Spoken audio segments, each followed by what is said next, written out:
Hello student, स्वागत है आप सभी का एक बार फिर से हमारे इस ऑफिशियल यूट्यूब चैनल में जिसका नाम है एसोल सॉल्यूशन। मैं चंदन कुमार हाजिर हूँ आप सभी के सामने अपनी एक और नई वीडियो के साथ। सो गाइस, आज की इस नई वीडियो में हम डिस्कस करेंगे उन सभी स्टूडेंट्स के लिए जो स्कूल ऑफ ओपन लर्निंग के स्टूडेंट्स हैं, एनसी वेब के स्टूडेंट्स हैं, या फिर वे सभी स्टूडेंट्स जो दिल्ली यूनिवर्सिटी में डीयू में पढ़ते हैं और उन सभी के पास में बीए प्रोग्राम का कोर्स है।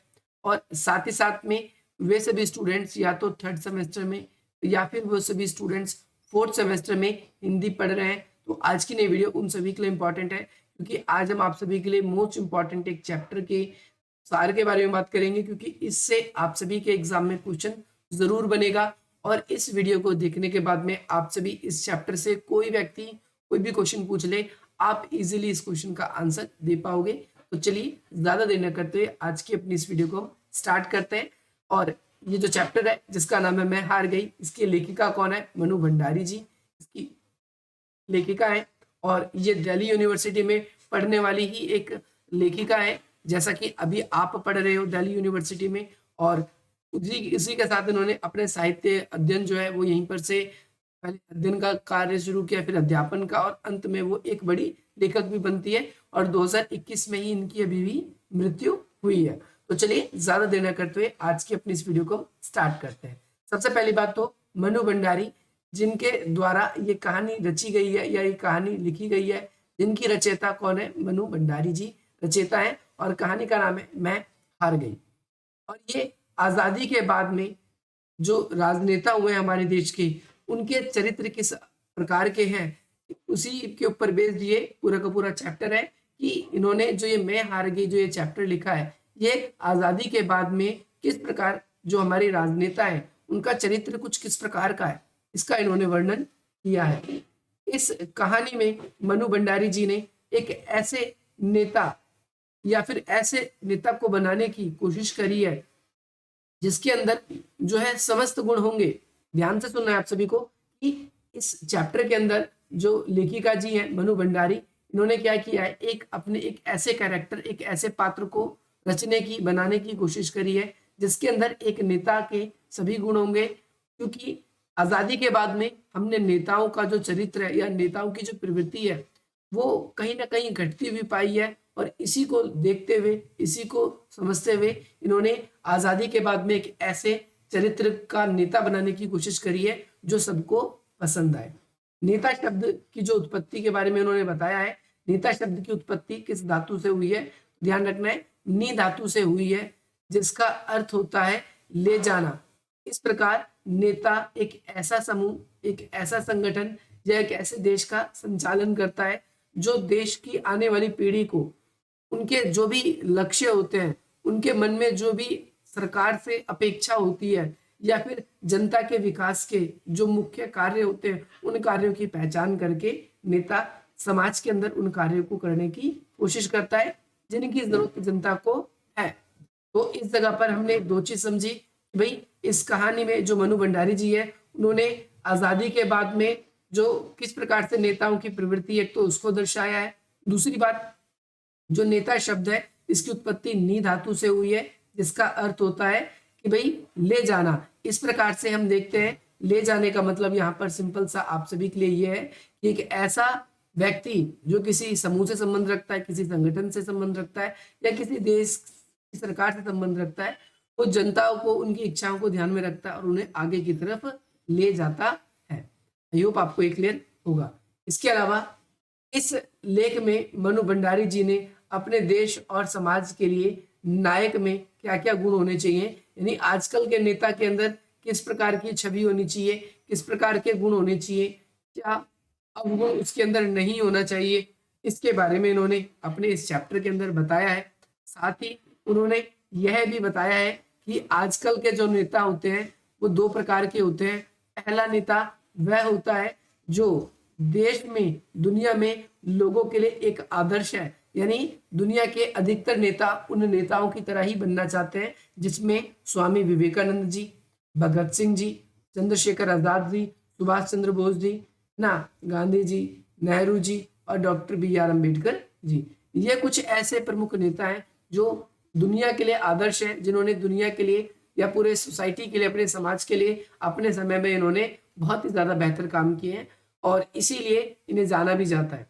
ठीक इसी तरीके से दूसरे प्रकार के नेता हैं हमारे पास में, ऐसे नेता भी हैं जो भ्रष्ट हैं, जो स्वार्थी हैं और साथ ही साथ में जो कि बहुत ज़्यादा काला धन अर्जित करने की चाह में रहते हैं, जिनका उद्देश्य सिर्फ और सिर्फ एक ही होता है कि एक तो किसी भी तरीके से पद मिल जाए और किसी भी तरीके से पद मिलने के बाद में अधिक से अधिक भ्रष्टाचार करके अधिक से अधिक ताकतवर या फिर अमीर बन लिया जाए। इस तरीके से हम देखते हैं आजकल के कुछ ऐसे नेता भी होते हैं जो शासन में आते ही अपने नैतिक मूल्यों को भूल जाते हैं कि जनता ने किन इच्छाओं की वजह से, अपनी किन अपेक्षाओं की वजह से उस पर्टिकुलर नेता को चुना है। इसीलिए मनु भंडारी जी, जो कि दिल्ली विश्वविद्यालय की ही विद्यार्थी हैं, उन्होंने क्या है कि भाई अपने अध्ययनों के अनुभव के आधार पर उन्होंने इस रचना को करने की कोशिश की है। अब आप बोलो, अब कहोगे इस चैप्टर का नाम मैं हार गई क्यों लिखा गया है, तो ये चैप्टर मैं भी अगर आपको बता दूंगा इसका नाम मैं हार गई क्यों लिखा गया है, तो आपको इस चैप्टर के आखिरी तक ना तो कोई इंटरेस्ट आएगा और ना ही आप इस चैप्टर को अंत तक देखेंगे।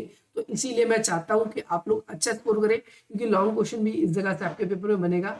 मैं हार गई जो कहानी है वो मनु भंडारी जी की प्रथम प्रकाशित कहानी है।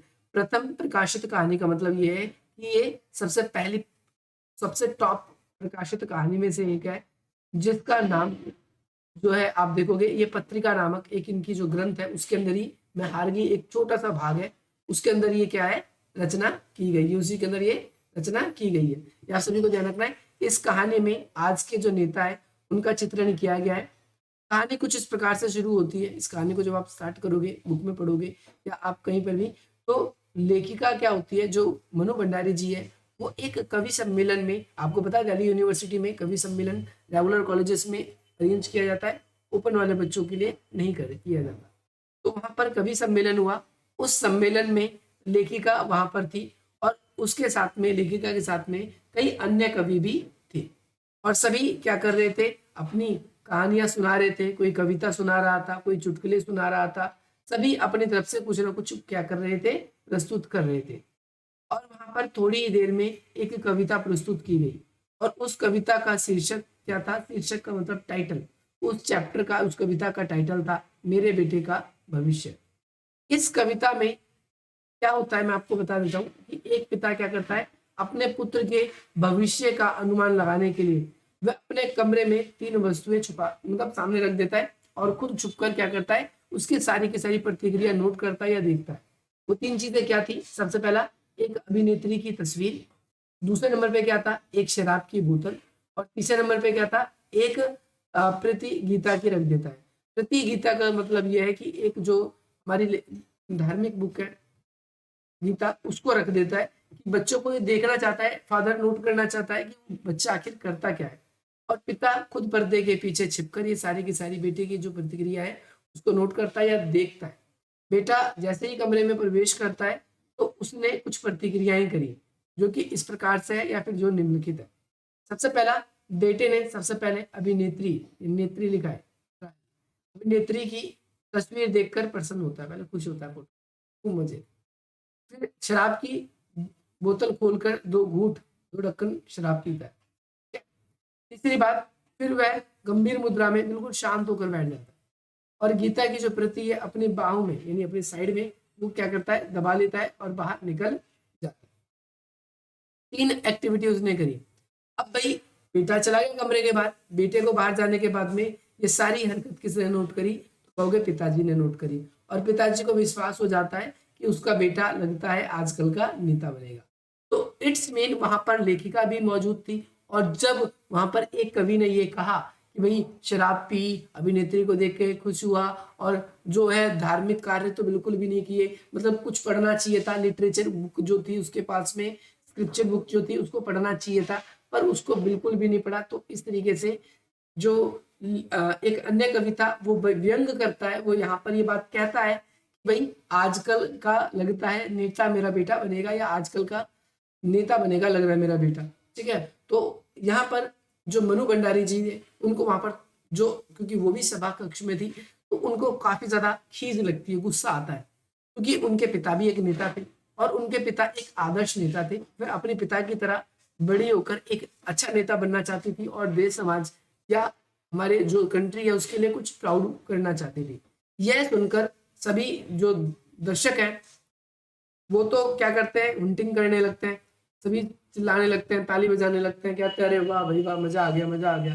लेकिन इतने में ही हम देखते हैं कि इस कविता को सुनकर जो है लेखिका जो है वो थोड़ी सी दुखी हो जाती है, थोड़ी सी परेशान हो जाती है। ये आप सभी को ध्यान रखना है। लेखिका जो है मनु भंडारी, उसे ये जो ताली की गड़गड़ाहट है ये व्यंग लगता है। व्यंग का मतलब उसे लगता है कि ये सारी की सारी जो बातें हैं वो मेरे पिता के लिए है, और वो इसको सहन नहीं कर पाती क्योंकि मनु भंडारी जी के जो पिता भी है वो एक राजनेता होते हैं और वह उन्हें एक आदर्श नेता मानती है। आदर्श नेता, मैंने आपको बता दिया कि आदर्श नेता वो व्यक्ति होता है जिसकी तरह आप बनना चाहते हो। आप कोई लीडर है जिसे आप बहुत ज्यादा पसंद करते हो सकता है आप उनकी तरह बनना चाहते हो, तो इस तरीके से वो एक व्यक्ति है। इस कविता में उन्होंने अपने जो पिता है उनका अपमान, ऐसा लगा उसे कि भाई मेरे पिता का अपमान किया, और उसने कहा कि मैं कविता के बदले ही क्या करूंगी, इस अपमान का बदला लूंगी। और उन्होंने कहा कि भाई मैं एक ऐसे राजनीतिक की संकल्पना करने की कोशिश करूंगी जो सभी प्रकार के जो दोष हैं उससे मुक्त होगा, बिल्कुल बढ़िया नेता होगा। लेखिका ने इस संकल्पना से पूरा करने के लिए बहुत सी तैयारी कर ली। उसने अनेक महापुरुषों की जीवनी का अध्ययन किया। जैसे भी मैंने कुछ महापुरुष आपको बताए थे, Swami Vivekananda, doctor B R Ambedkar ji, ऐसे बहुत सारे नेताओं की जीविका पढ़ी, जिसमें पढ़ने के बाद उन्हें पता चला कि भाई ये सभी के सभी जो राजनेता थे वो गरीब परिवार में पैदा हुए। इसके बाद उन्होंने खूब मेहनत करी, आगे पढ़े लिख गए और आगे चलकर खूब ज्यादा पढ़े लिखने से खूब धन भी कमा लिया और ये शासन में भी आ जाते। तो ये कुछ इस प्रकार का नेता बनाना चाहती थी। लेकिन हम देखते हैं कि भाई इन्होंने बहुत सारे क्या किया, बहुत सारे महापुरुषों की जीवनों की अध्ययन तो किया, परंतु उसके सामने राजनेताओं के उदाहरण थे जो ज्यादातर गरीब थे, अभाव में पैदा हुए थे, है ना, और बाद में आदर्श नेता बने। लेखिका ने भी क्या किया, अपने जो भी कैरेक्टर थे उसको भी निर्णय लिया कि भैया मैं इसको क्या करूंगी, मैं भी इसको एक ऐसे गरीब परिवार के अंदर पैदा करूंगी जिससे इसके अंदर अभाव रहेगा और ये जमकर मेहनत करेगा, है ना। अब भाई ऐसा ही सोचा गया। अब भाई कहानी लेखिका लिखना शुरू कर दी है और लेखिका कहानी में जैसे लिखना शुरू करती है उसमें इसने लिखा कि भाई ये जो मेरा जो ये कैरेक्टर है ये क्या हुआ कि ये गरीब परिवार में पैदा हुआ है और काफी कठिनाइयों के बीच रहकर क्या है कि गरीब उसको शिक्षा प्राप्त हुई। शिक्षा प्राप्त होने के बाद में आप देखोगे तो उस लेखिका ने उस व्यक्ति के अंदर जितने ज्यादा वो क्रांतिकारी स्वरूप या क्रांतिकारी बातें उस व्यक्ति के मन में भर सकती थी, उन्होंने वो सारी की सारी बातें क्या कर दी थी, अपने उस नेता के अंदर भर दी थी, है ना। वो जहां कर भी अपने आसपास अत्याचार होते हुए देखता वो जरूर उसका विरोध कर देता था या आवाज उठाने के लिए तैयार रहता था। तभी अचानक से एक दिन उसके पिता का निधन हो गया। यहाँ पर कह रहा है, कहानी के अंदर ही बात चल रही है कि एक दिन उसके पिता के क्या हो गया, निधन हो गया और अब परिवार की सारी जिम्मेदारी उसके कंधे पर आ गई। ये आपको ध्यान रखना है। जमींदारों ने जमीन छीन ली, हड़प ली, माँ की आंखों की रोशनी चली गई और बहन का क्षय रोग हो गया। एक पुराने जमाने की फिल्मों वाली बात हो गई और अब उसे नौकरी कहीं नहीं मिल रही थी। ऐसे में उसके पास मजदूरी करने के अलावा कोई और चारा नहीं था। ये आपको ध्यान रखना है। और इसके बाद में एक दिन उसे पता लगा कि उसकी बहन का क्षय रोग के लिए काफी पैसे चाहिए इलाज के लिए और उसे ये सहायता कहाँ से मिलेगी। सभी ने उसको सहायता देने से इनकार कर दिया। इस कारण लेखक ने सारे आदर्श भुला दिए और धीरे धीरे उसने चोरी करने की प्रवृत्ति पर लेखिका ने अपनी भावी नेता को इस प्रकार से परिवर्तन एकदम से देखते ही उसे भारी धक्का लगा और उसने क्या किया कि अपने जो भी नेता थे उसकी चिंदी चिंदी कर दी। चिंदी चिंदी करने का मतलब है कि उसका जो भी टुकड़ा था, उसको जो भी लेख लिखा था उसको उसी टाइम फाड़ दिया गया। अब भाई लेखक को एक बात समझ में आई कि मेरा ये नेता तो भाई फ्लॉप रहा। फ्लॉप रहने का रीजन क्या है, पैसा। तो भाई पैसे की वजह से फ्लॉप रहा। अगर ये अमीर रहता तो ये एक अच्छा नेता बन सकता था। तो लेखिका ने ये निर्णय लिया कि अगली बार जब मैं अब अपना एक कैरेक्टर बनाऊंगी ना तो वो जरूर अमीर घर में पैदा होगा। और अमीर घर में पैदा होने का लाभ ये मिलेगा कि भाई जो लेखिका है वो ये कहना चाहती थी कि इससे क्या होगा कि वो व्यक्ति अभाव के जीवन को नहीं जिएगा और वो हमेशा आगे बढ़ता रहे। ये आपको सभी को ध्यान रखना है। रचना करते समय उसका जीवन गरीब और अभाव से गुजरा था, इसीलिए वह आदर्श नेता जो था लेखिका का, वह चोरी चकारी करने पे उतर आया, शिक्षा नहीं ग्रहण करी, बुरे आचरण में आकर फंस गया। इसीलिए लेखिका ने अपने आदर्श नेता को अब अमीर और समृद्ध परिवार में जन्म देने के निर्णय किया। यानी क्योंकि कहानी था, अब ऐसा थोड़ी है कि लेखिका ने जिसको जहाँ चाहा वहाँ जन्म दिलवा दिया, कहानी चल रही है। तो भाई नेता का जन्म एक धनी परिवार में किया गया, और उस ऐसे परिवार में जहाँ पर क्या था, धन की यानी पैसे की कोई कमी नहीं थी, कोई कमी नहीं थी, कोई नामो निशान नहीं था। नेता को अच्छे विश्वास में, अच्छे विश्वविद्यालय में, अच्छे विद्यालयों में शिक्षा ग्रहण करवाई, और इसके बाद में वह कॉलेज में आना शुरू हो गया। फिर कॉलेज में जैसे ही वो आता है, वहां पर उसकी जो संगति है कुछ बुरे लोगों के साथ में पड़ जाती है। यानी वहां पर आप देखोगे कि हमेशा वो लोगों की सहायता तो करता था, परंतु जैसे ही कॉलेज के अंदर गया तो धीरे धीरे उसके रंग ढंग में परिवर्तन आने लगा। उसकी शिक्षा प्राप्त करते ही कॉलेज जाने के रंग ढंग में काफी परिवर्तन आ गया था। उसका अधिकांश समय जो है भोग विलास में, ऐश मौज में कटने लगा, और अब किसी की सलाह की आवश्यकता नहीं पड़ती थी। जब मन करे तब वो काम करता था, जब वो मन ना करे वो काम नहीं करता था। इस परिवर्तन को देखकर लेखिका फिर निराश हुई, और उस पर कंट्रोल नहीं रहा उसका। इसके बाद में उसने फिर से क्या किया, उस जो पर्टिकुलर कैरेक्टर को बनाया था, उस कैरेक्टर की क्या कर दी, उसकी मृत्यु हो गई। आप ऐसे भी कह सकते हो। ये बात आपको क्लियर होनी चाहिए। इसके बाद में आप सभी को ध्यान रखना है, अब लेखिका को ऐसा लगा कि भाई अमीर परिवार में जब पैदा किया तो ज़्यादा विलासी हो गया, जब गरीब परिवार में पैदा किया तो वो क्या हो गया, उसकी कामना थी कि भैया हम थोड़े से रिच है, इस तरीके से। तो इस तरीके से हम यहाँ पर ये देखते हैं कि जो मनु भंडारी जी थी, उन्होंने अपने कैरेक्टर को कुछ इस तरीके से बनाया जिसमें उन्होंने दिखाया जो पहला वाला कैरेक्टर था, जो पहले वाला और दूसरा वाला कैरेक्टर था, उसमें से जो कॉमन बात थी उस कॉमन बात को निकाल ली। कॉमन बात को क्या निकाली, उसे भी लगा कि अब कविता लिखने का, या उस व्यक्ति ने जिसने इनकी बेइज्जती करी है उसका उत्तर देने का इनके पास कोई भी आंसर नहीं है। तो और इसीलिए लेखिका अंत में क्या देती है, क्या है यहाँ पर। यही वीडियो थी आप सभी के लिए। मैं आशा करता हूँ आपको ये वीडियो पसंद आएगी, और इसी प्रकार की इंटरेस्टिंग वीडियोस पाने के लिए आप हमारी वीडियो को लाइक करेंगे, अधिक से अधिक मित्रों तक शेयर करेंगे, और हमारे इस चैनल को सब्सक्राइब करेंगे, ताकि फॉर फर्दर कोई भी आप सभी के लिए लेटेस्ट अपडेट आता है, कोई नई वीडियो आती है, उसका नोटिफिकेशन आपको मिल जाए। इसके लिए आप हमें सब्सक्राइब भी कर सकते हैं। बाकी मिलते हैं आप सभी से अपनी अगली वीडियो में। जय हिंद, जय